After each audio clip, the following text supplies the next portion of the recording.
ನಮಸ್ಕಾರ ಸ್ನೇಹಿತರೆ, ಎಲ್ಲರಿಗೂ ಆಸಕ್ತಿ ಅಕಾಡೆಮಿ ಯೂಟ್ಯೂಬ್ ಚಾನಲ್ಗೆ ಸ್ವಾಗತ.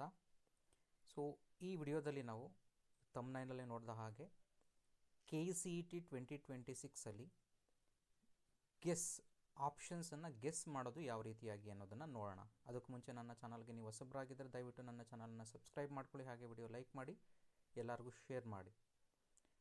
ಈ ಗೆಸ್ಸಿಂಗ್ ಮೆಥಡ್ ಅನ್ನುವಂಥದ್ದು ನೀವು ಫಸ್ಟ್ ಮೆಥಡ್ ಆಗಿ ಚೂಸ್ ಮಾಡಬಾರ್ದು. ಈ ಗೆಸ್ಸಿಂಗ್ ಮೆಥಡ್ ಅನ್ನುವಂಥದ್ದು ಇಟ್ಸ್ ಅ ಲಾಸ್ಟ್ ಮೆಥಡ್. ಅಂತಂದರೆ ನನಗೆ ಇನ್ಯಾವ ಕ್ವಶನ್ಸ್ಗೂ ಯಾವ ಆನ್ಸರ್ ಗೊತ್ತಿಲ್ಲ, ನಾನು ಕ್ಯಾಲ್ಕುಲೇಷನ್ ಮಾಡೋದಕ್ಕೆ ಬಂದಿಲ್ಲ, ಯಾವುದೂ ನನಗೆ ಏನೂ ಆನ್ಸರೇ ಗೊತ್ತಿಲ್ಲ ನನಗೆ. ಸೊ ಅಂತಹ ಕ್ವಶನ್ಸ್ಗೆ ಮಾತ್ರ ನೀವು ಗೆಸ್ಸಿಂಗ್ ಮೆಥಡನ್ನು ಯೂಸ್ ಮಾಡಬೇಕು. ಬಿಗಿನಿಂಗಿಂದ ಎಲ್ಲ ಗೆಸ್ಸಿಂಗ್ ಮೆಥಡೇ ಮಾಡ್ಕೊಂಡು ಹೋದರೆ ಸೊ ಡೆಫಿನೆಟ್ಲಿ ಅದು ರಾಂಗ್ ಆಗುತ್ತೆ.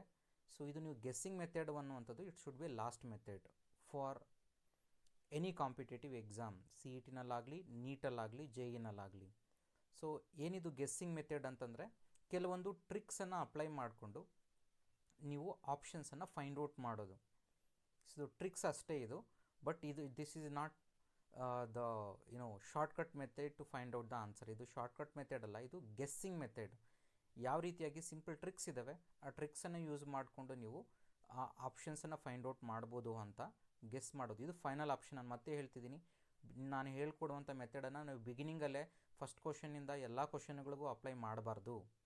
ಇದು ನನಗಿನ್ನೇನು ಆನ್ಸರ್ ಗೊತ್ತೇ ಇಲ್ಲ, ಬಿಟ್ಬಿಡ್ತಿದ್ದೀನಿ, ಕ್ವಶನ್ಗೆ ಇನ್ನೇನು ಆನ್ಸರ್ ಗೊತ್ತಿಲ್ಲ ಬಿಡೋದಕ್ಕೆ ಬದಲಾಗಿ ನೀವು ಆನ್ಸರ್ ಮಾಡೋಕ್ಕೆ ಹೋಗ್ತಿರೋದು, ಈ ಮೆಥಡನ್ನು ಅಪ್ಲೈ ಮಾಡ್ತಿರೋದು. ಸೊ ಅರ್ಥ ಆಗಿದೆ ಅಲ್ವಾ? ಸೊ ಹಾಗಾದರೆ ಬರೋಣ, ಯಾವ ರೀತಿಯಾಗಿ ಗೆಸ್ಸಿಂಗ್ ಮೆಥಡನ್ನು ಯೂಸ್ ಮಾಡಿ, ಟ್ರಿಕ್ಕನ್ನು ಯೂಸ್ ಮಾಡಿ ನೀವು ಕ್ವಶನ್ಗಳಿಗೆ ಆನ್ಸರ್ ಮಾಡೋದು KCET ಎಕ್ಸಾಮಲ್ಲಿ ಅನ್ನೋದನ್ನು ನೋಡೋಣ. ವಿತ್ ಎಕ್ಸಾಂಪಲ್ಸ್ ನಾನು ಎಕ್ಸ್ಪ್ಲೈನ್ ಮಾಡ್ತೀನಿ ನಿಮಗೆ ಯಾವ್ಯಾವ ಡಿಫ್ರೆಂಟ್ ಮೆಥಡ್ಸ್ ಇದೆ ಅನ್ನೋದನ್ನು. ಓಕೆ,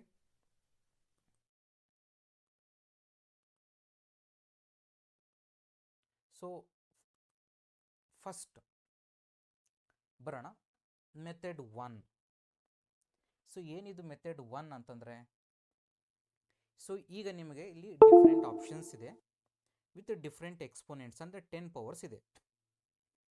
ಈಗ ನೋಡ್ತಿರ್ಬೋದು ನೀವು ಇಲ್ಲಿ ಒಂದು ಆಪ್ಷನಲ್ಲಿ 2.5 into 10 power minus 3, second option is 2.5 into 10 power minus 4, third option is okay, different options ಕೊಟ್ಟಿದ್ದಾರೆ ನಿಮಗೆ ಇಲ್ಲಿ.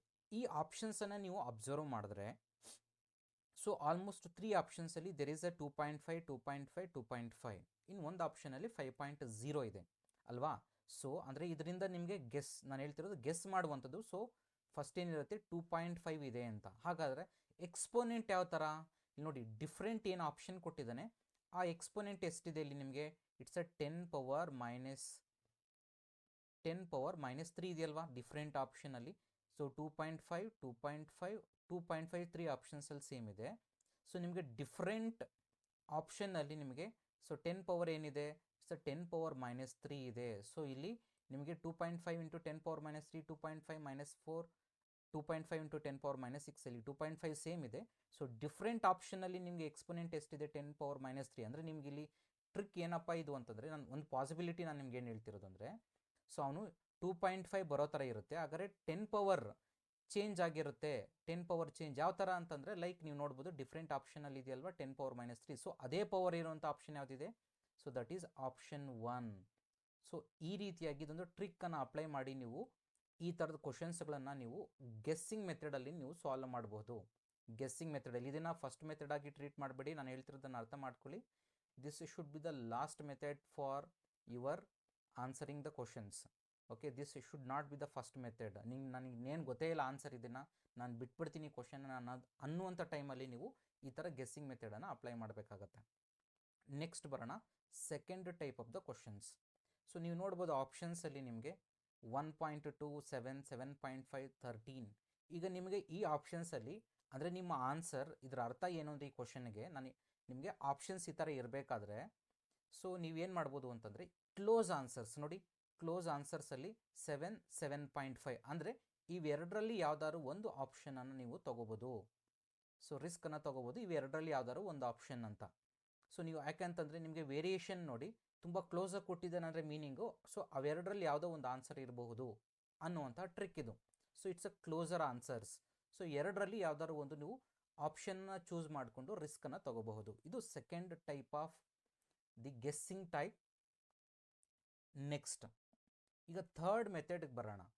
ಒಂದು ಎಕ್ಸಾಂಪಲ್ ತೊಗೊಂಡಿದ್ದೀನಿ. ಸೊ ಆರ್ಗಾನಿಕ್ ಕೆಮಿಸ್ಟ್ರಿ, ನಾನು ಇದನ್ನೇನೆಲ್ಲ ಮೆಥಡ್ಸ್ ಹೇಳ್ತಿದ್ದೀನಿ, ನೀವು 3 ಸಬ್ಜೆಕ್ಟ್ಸ್ಗೂ ಸಹ ನೀವು ಇದನ್ನು ಅಪ್ಲೈ ಮಾಡಬಹುದು. ನೆಕ್ಸ್ಟ್ ಬಂದು ಒಂದು ಎಕ್ಸಾಂಪಲ್ ತೊಗೊಂಡಿದ್ದೀನಿ. So acetaldehyde and oxidation gives, ಅಂದರೆ ಆರ್ಗಾನಿಕ್ ಕೆಮಿಸ್ಟ್ರಿಗೆ ಬಂದಾಗ, ಯೂಶಲಿ ಆರ್ಗಾನಿಕ್ ಕೆಮಿಸ್ಟ್ರಿಗೆ ಬಂದಾಗ ಇದು ಮೋಸ್ಟ್ ಇಂಪಾರ್ಟೆಂಟ್ ಟ್ರಿಕ್ ಇದೆ ಆರ್ಗಾನಿಕ್ ಕೆಮಿಸ್ಟ್ರಿಯಲ್ಲಿ. ಈಗ ನಂಬರ್ ಆಫ್ ಕಾರ್ಬನ್ಸ್ ಚೇಂಜ್, ಇದನ್ನು ನಂಬರ್ ಆಫ್ ಕಾರ್ಬನ್ಸ್ ಚೇಂಜ್ ಅಂತ ಕರಿತೀವಿ. ಒಂದು ಮೆಥಡಿಂದ ಇನ್ನೊಂದು ರಿಯಾಕ್ಷನ್ ಆಗಬೇಕಾದ್ರೆ, ರಿಯಾಕ್ಟೆಂಟ್ ಟು ಪ್ರಾಡಕ್ಟ್ ಚೇಂಜ್ ಆಗಬೇಕಾದ್ರೆ ನಂಬರ್ ಆಫ್ ಕಾರ್ಬನ್ ಆಟಮ್ಸ್ ಏನಾಗುತ್ತೆ, ಈಗ ಆಕ್ಸಿಡೇಷನ್ ಆಗಬೇಕಾದ್ರೆ ಆಗಲಿ ನಿಮಗೆ, ಅಥವಾ ರಿಡಕ್ಷನ್ ಆಗಬೇಕಾದ್ರೆ ಆಗಲಿ, there will be no changes in carbons. Number of carbon atoms ಏನೂ ಚೇಂಜ್ ಆಗೋದಿಲ್ಲ. It will be a same, it will not change. So ಇದನ್ನು ನೀವು ಮೈಂಡಲ್ಲಿ ಇಟ್ಕೋಬೇಕು. Number of carbon atoms reaction ಆಗಬೇಕಾದ್ರೆ, ಮತ್ತು ರಿಯಾಕ್ಷನ್ ನೋಡಿ, ಇದರಿಂದ ಇದನ್ನು ಆ್ಯಡ್ ಮಾಡ್ಬೇಕಾದ್ರೆ ನಾವು ಇನ್ನೇನಾದ್ರು ಸಮಥಿಂಗ್ ಆ್ಯಡ್ ಮಾಡ್ತಿದ್ದೀವ, number of carbon atoms check ಮಾಡಿ, ಅಥವಾ number of carbon atoms remove ಮಾಡ್ತಿದ್ದೀವ, ಆ ಪ್ರೋಸೆಸ್ಸಲ್ಲಿ ಏನಾಗ್ತಿದೆ ಅಂತ ನಂಬರ್ ಆಫ್ ಕಾರ್ಬನ್ ಆಟಮ್ಸನ್ನು ಗೆಸ್ ಮಾಡಿದ್ರೆ. ಫಾರ್ ಎಕ್ಸಾಂಪಲ್ ಇಲ್ಲಿ ತೊಗೊಳ್ಳಿ, CH3CHO, it's acetaldehyde ethanal on oxidation gives. So oxidation ಆದರೆ ಯಾವುದೋ ಒಂದು ಫಂಕ್ಷನಲ್ ಗ್ರೂಪ್ ಚೇಂಜ್ ಆಗುತ್ತೆ, ಬಟ್ ಆಕ್ಸಿಡೇಷನಲ್ಲಿ ಕಾರ್ಬನ್ಸ್ ಆಗಲಿ ಏನೂ ಚೇಂಜಸ್ ಆಗೋದಿಲ್ಲ. ಸೊ ಹಾಗಾಗಿರೋದ್ರಿಂದ ನಿಮ್ಗೆ ಇಲ್ಲಿ ಏನು ಕಾರ್ಬನ್ ಚೇಂಜ್ ಆಗಲಿಲ್ಲ ಅಂದರೆ ಎಷ್ಟಿರಬೇಕು ಪ್ರಾಡಕ್ಟಲ್ಲಿ? 2 ಕಾರ್ಬನ್ಸೇ ಇರಬೇಕು. 2 ಕಾರ್ಬನ್ ಇರೋ ಪ್ರಾಡಕ್ಟ್ ಯಾವುದಿದೆ ಚೆಕ್ ಮಾಡಿ, ಆಪ್ಷನ್ 1ಅಲ್ಲಿ ಮಾತ್ರನೇ ಇರೋದು, ಬೇರೆ ಆಪ್ಷನ್ಸಲ್ಲಿ ಇಲ್ಲ. So this is a very important trick for the organic chemistry, ಅರ್ಥ ಮಾಡ್ಕೊಳ್ಳಿ. ಸೊ ನೀವು ನಂಬರ್ ಆಫ್ ಕಾರ್ಬನ್ ಆಟಮ್ಸನ್ನು ನೀವು ಕೌಂಟ್ ಮಾಡಿದ್ರೆ ಆಲ್ಮೋಸ್ಟ್ ನಿಮಗೆ 2 ಆಪ್ಷನ್ಸ್ ಎಲಿಮಿನೇಟ್ ಆಗೋ ಪಾಸಿಬಿಲಿಟಿ ತುಂಬ ಇರುತ್ತೆ, 99.9% ಇರುತ್ತೆ. ತುಂಬ ಆಪ್ಷನ್ಸಲ್ಲಿ ಆರ್ಗಾನಿಕ್ ಕೆಮಿಸ್ಟ್ರಿನಲ್ಲಿ ಅದೇ ಥರ ಇರುತ್ತೆ. ಸೊ ಕೆಲವೊಂದು ಸರಿ 100% ನಿಮಗೆ 3 ಆಪ್ಷನ್ಸ್ ಎಲಿಮಿನೇಟ್ ಆಗಿಬಿಡುತ್ತೆ, ಒಂದು ಆಪ್ಷನ್ ಮಾತ್ರ ಉಳ್ಕೊಳ್ಳುತ್ತೆ, ನಂಬರ್ ಆಫ್ ಕಾರ್ಬನ್ಸಲ್ಲಿ ಕೆಲವೊಂದು ಸರಿ. ಸೊ ಹಾಗಾಗಿರೋದ್ರಿಂದ ಆರ್ಗಾನಿಕ್ ಕೆಮಿಸ್ಟ್ರಿಗೆ ಬಂದಾಗ ಈ ಟ್ರಿಕ್ಕನ್ನು most important, number of carbon atoms ಟ್ರಿಕ್ಕನ್ನು ಮೈಂಡಲ್ಲಿ ಇಟ್ಕೊಳ್ಳಿ. ಎಷ್ಟು ಕಾರ್ಬನ್ಸ್ ಆ್ಯಡ್ ಆಗ್ತಿದೆ, ಚೇಂಜಸ್ ಆಗ್ತಿದೆ, ಅಥವಾ ಸೇಮ್ ಇದೆಯಾ. ಸೊ ಇದನ್ನು ಅಪ್ಲೈ ಮಾಡಿದ್ರೆ ನೀವು ಕ್ವಿಕ್ಕಾಗಿ ನೀವು ಗೆಸ್ಸಿಂಗ್ ಮೆಥಡಲ್ಲಿ ನೀವು ಫಾಸ್ಟಾಗಿ ನೀವು ಆನ್ಸರನ್ನು ಮಾಡಬಹುದು ಆರ್ಗಾನಿಕ್ ಕೆಮಿಸ್ಟ್ರಿಯಲ್ಲಿ. ನೆಕ್ಸ್ಟ್ ಮೆಥಡ್ ಬರೋಣ, ಫೋರ್ತ್ ಮೆಥಡ್, ಎಲಿಮಿನೇಷನ್ ಮೆಥಡ್ ಅಂತ. So for example, range of electrical conductivity and resistivity for the non metals is. So ನಿಮಗೆ ಇಲ್ಲಿ 4 ಆಪ್ಷನ್ಸ್ ಇದೆ. ಸೊ ಇಲ್ಲಿ ನಿಮಗೆ ಥಿಂಗ್ ಏನಪ್ಪ ಅಂತಂದರೆ, ನಿಮ್ಗೆ ಆನ್ಸರ್ ಗೊತ್ತಿಲ್ಲ, you do not know the answer, ಯಾವ ರೇಂಜಲ್ಲಿ ಇರುತ್ತೆ ಅಂತ ಗೊತ್ತಿಲ್ಲ. ಬಟ್ ಅದಕ್ಕೆ ನಿಮಗೊಂದು ಲಾಜಿಕ್ ಗೊತ್ತಿದೆ. ಏನು ಗೊತ್ತಿದೆ? ಮೆಟಲ್ಸ್ ಮತ್ತು ನಾನ್ ಮೆಟಲ್ಸಲ್ಲಿ, metals they have high resistivity high ಇರುತ್ತೆ, ಮತ್ತು ಎಲೆಕ್ಟ್ರಿಕಲ್ ಕಂಡಕ್ಟಿವಿಟಿ ತುಂಬ ಕಡಿಮೆ ಇರುತ್ತೆ. ಆ್ಯಂಡ್ ಇನ್ನೊಂದು ಗೊತ್ತು, metals will have low resistivity high electrical conductivity. ಇದು ಜನರಲ್ಲ ಗೊತ್ತಿರುವಂಥ, ನಿಮಗೆ ಗೊತ್ತಿರುವಂಥ ಪಾಯಿಂಟ್ ಇದು. ಸೊ ಈ ಪಾಯಿಂಟನ್ನು ಯೂಸ್ ಮಾಡಿಕೊಂಡು ನೀವು ನಂಬರ್ಸ್ ಇಲ್ಲಿ ಏನಿರುತ್ತೆ, ಯಾವುದರಲ್ಲಿ ರೆಸಿಸ್ಟಿವಿಟಿ ಹೈ ಮತ್ತು ಎಲೆಕ್ಟ್ರಿಕಲ್ ಕಂಡಕ್ಟಿವಿಟಿ ಲೋ ಇರುತ್ತೆ ಆ ಆಪ್ಷನ್ಸನ್ನು ಚೂಸ್ ಮಾಡ್ಕೊಳ್ಳಿ. ಅರ್ಥ ಆಗಿದೆ ನಾನು ಹೇಳಿದ್ದು? ಸೊ ಆಪ್ಷನ್ಸಲ್ಲಿ ನೋಡ್ಕೊಳ್ಳಿ, high resistivity low electrical conductivity ಯಾವ ಆಪ್ಷನಲ್ಲಿ ಇರುತ್ತೆ ಆ ಥರ ಚೂಸ್ ಮಾಡ್ಕೊಳ್ಳಿ. ನಾನು ಇದೊಂದು ಎಕ್ಸಾಂಪಲ್ಗೆ ನಿಮ್ಗೆ ಕೊಡ್ತಿರೋದು, ಇದೇ ಕ್ವಶನ್ ಕೊಡ್ತಾರೆ ಅಂತಲೇ ಹೇಳಿದ್ದು ನಾನು ನಿಮಗೆ. ಈ ಪ್ಯಾಟ್ರನಲ್ಲಿ ಬಂದಾಗ ಯಾವ ರೀತಿಯಾಗಿ ವೇರಿಯೇಷನ್, ಇನ್ಕ್ರೀಸಸ್ ಡಿಕ್ರೀಸಸ್, ಈ ಥರ ವೇರಿಯೇಷನ್ಸಲ್ಲಿ ನಂಬರ್ ಹೈಯೆಸ್ಟ್ ಲೋಯೆಸ್ಟ್, ಮೆಟಲ್ಸ್ ಆದರೆ ರೆಸಿಸ್ಟಿವಿಟಿ ಹೈಯೆಸ್ಟ್ ಇರಬೇಕು. ಆಪ್ಷನ್ಸಲ್ಲೆಲ್ಲ ರೆಸಿಸ್ಟಿವಿಟಿ ಹೈಯೆಸ್ಟ್ ಯಾವುದಿರುತ್ತೋ ಚೆಕ್ ಮಾಡ್ಕೊಳ್ಳಿ, ನಾನ್ ಮೆಟಲ್ಸ್ಗೆ that is a highest one. ಮತ್ತು ಎಲೆಕ್ಟ್ರಿಕಲ್ ಕಂಡಕ್ಟಿವಿಟಿ ಲೋಯೆಸ್ಟ್ ಯಾವುದ್ರಲ್ಲಿರುತ್ತೆ, ಯಾವ ಆಪ್ಷನಲ್ಲಿರುತ್ತೆ ಚೆಕ್ ಮಾಡಿ, that will be the combination.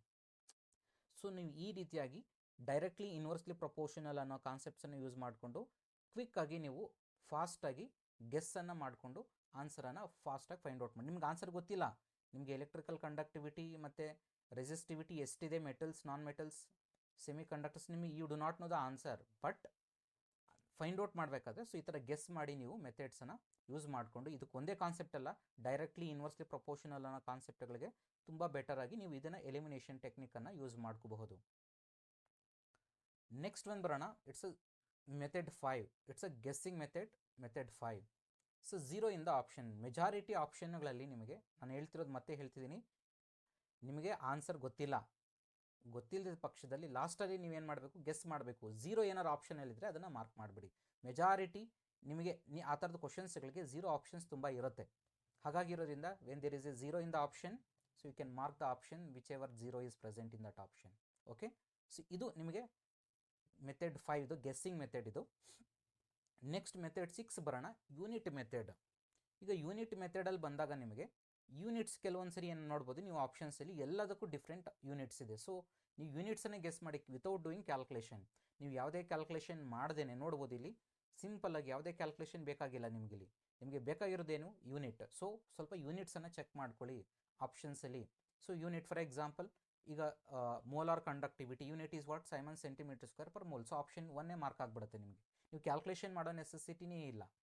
So full calculation ಮಾಡಿದ್ರೆ ನಿಮಗೆ ಆಪ್ಷನ್ಸಲ್ಲಿ ಏನಿದೆ 1.2 1.2 1.2ನೇ ಇದೆ. ಬಟ್ ಎಲ್ಲಿ ವೇರಿಯೇಷನ್ ಇದೆ, ಯೂನಿಟಲ್ಲಿ ವೇರಿಯೇಷನ್ ಇದೆ. ಸೊ ಆ ಥರ ನೀವೇನು ಮಾಡ್ಬೋದು, ಕ್ವಿಕ್ಕಾಗಿ ಗೆಸ್ ಮಾಡ್ಬೋದು ಆನ್ಸರ್ಸನ್ನು. ಯೂನಿಟ್ ಮೆಥಡ್ ಆಯಿತು. ನೆಕ್ಸ್ಟ್ ಮೆಥಡ್ ಬರೋಣ, ಗ್ರಾಫಿಕಲ್ ಮೆಥಡ್. ಈ ಗ್ರಾಫಿಕಲ್ ಮೆಥಡಲ್ಲಿ ನಿಮಗೆ ಸ್ವಲ್ಪ ಸ್ಲೈಟ್ ಐಡಿಯಾ ಇರಬೇಕು. ಡೈರೆಕ್ಟ್ಲಿ ಪ್ರಪೋರ್ಷನಲ್ ಮತ್ತು ಇನ್ವರ್ಸ್ಲಿ ಪ್ರಪೋರ್ಷನಲ್. ಈಗ ಫಾರ್ ಎಕ್ಸಾಂಪಲ್ ಇಲ್ಲಿ ಯಾವುದೋ ಒಂದು ಕ್ವಶನ್ ಕೊಟ್ಟಿದ್ದಾರೆ, ಮೋಲಾರ್ ಕಂಡಕ್ಟಿವಿಟಿ ವರ್ಸಸ್ ಕಾನ್ಸಂಟ್ರೇಷನ್.